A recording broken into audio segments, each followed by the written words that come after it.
สบายดีข้าพเจ้าชื่อละคนไทยไซธานีเป็นรักษาการหัวหน้าภาควิชาเทคโนโลยีกลจักรยินดีต้อนรับสู่วิทยาลัยเทคนิคปราศักดิ์สถาบันการศึกษาที่มุ่งมั่นพัฒนาวิชาชีพที่มีคุณภาพก้าวทันเทคโนโลยีที่ทันสมัยตามติดสีเขียวและยืนยง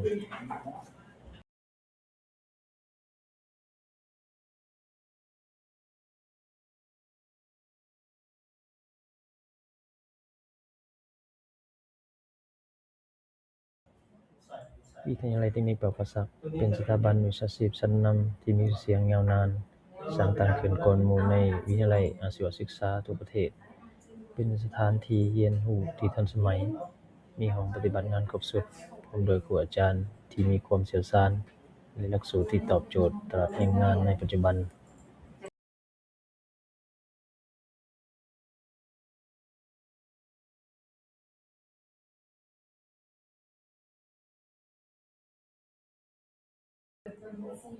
เป็นหยังต้องเลือกเรียนวิชาภาษาเพราะเราเน้นการเรียนรู้แบบปฏิบัติตัวจริงถึง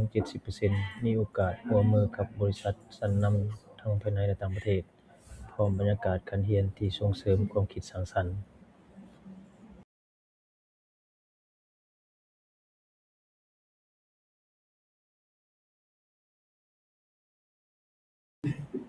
ทางวิทยาลัยมีสาขาวิชาเรียนที่หลากหลายเช่นไฟฟ้าอิเล็กทรอนิกส์เทคโนโลยีกลจักรก่อสร้างเคหสถานและสาขาอื่นๆที่สำคัญต่อการพัฒนาประเทศชาติ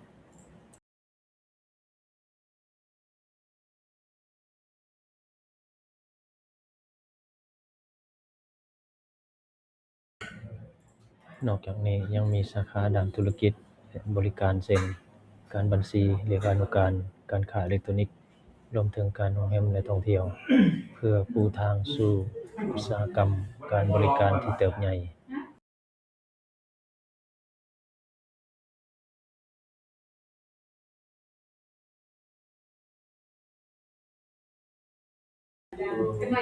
พวกข้าพเจ้าให้ความสำคัญกับการเฮ็ดภาคปฏิบัติตัวจริง การฝึกงานนักศึกษาจะได้ฝึกกับสถานประกอบการจริงตลอดภาคเรียนได้รับการตอบแทนและประสบการณ์เฮ็ดเวียกตัวจริง ซึ่งหลายคนได้รับการบรรจุเข้าเฮ็ดเวียกทันทีหลังจากเรียนจบ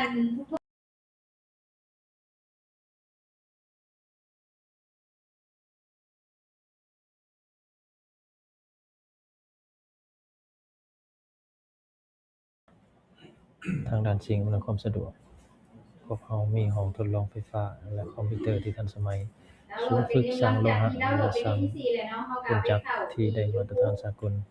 รวมถึงหอสมุดหอพักนักศึกษาและสนามกีฬาในโฮมไว้คอยบริการ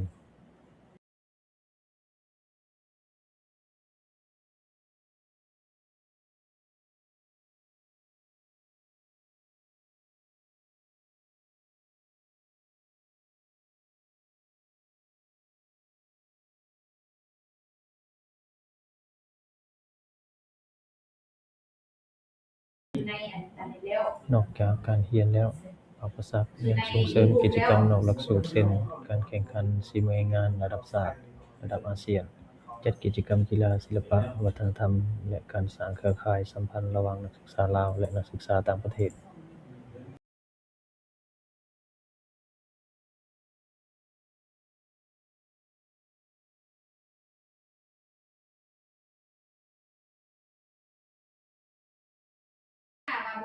พวกเราเปิดรับสมัครนักศึกษาใหม่ทุกๆปีในระดับชั้นต้นชั้นกลางและชั้นสูง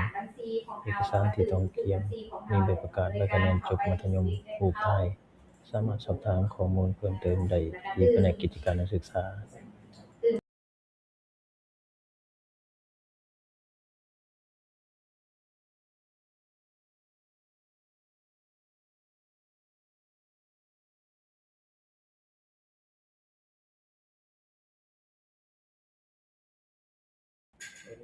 มาเป็นส่วนหนึ่งของประวัติศาสตร์และสร้างทักษะพัฒนาตนเองและประสบผลสำเร็จไป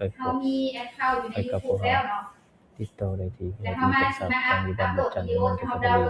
นครหลวงเวียงจันทน์เบอร์โทรติดต่อ021 213030